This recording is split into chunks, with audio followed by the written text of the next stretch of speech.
Friends எப்படி இருக்கீங்க? பாருங்கள், ஓட்டாம்பாறை மீன். ஓட்டாம்பாறை இது வந்து பொருவா மீன். இது வந்து நெடும்பொருவம், அதாவது தாடி பொருவான்னு அந்த மீன். வெரைட்டியாக இருக்குது. இது வந்து தட்டை பொருவா.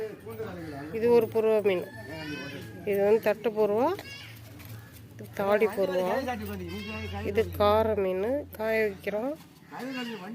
ரொம்ப நல்லா இருக்கும். இது இந்த கார மீனில் இந்த ஓட்டாம்பறையெல்லாம் சுட்டு சாப்பிட்டாலோ இல்லை குழம்பு வச்சு சாப்பிட்டாலும் நல்லாயிருக்கும். சின்ன மீன், கரவலை மீன் தானே. அதெல்லாம் ஒரு மீன் இருக்கு. இது வந்து தாடி புருவாயிலேயே இது தட்டை புருவா.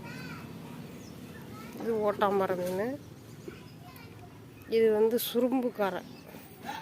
இந்த பாலூட்டும் தாய்மார்களுக்கு இதை மீனாகவும் வாங்கி சமைச்சு கொடுக்கலாம், கருவாடாகவும் வாங்கி சமைச்சு கொடுக்கலாம். நல்லாயிருக்கும்.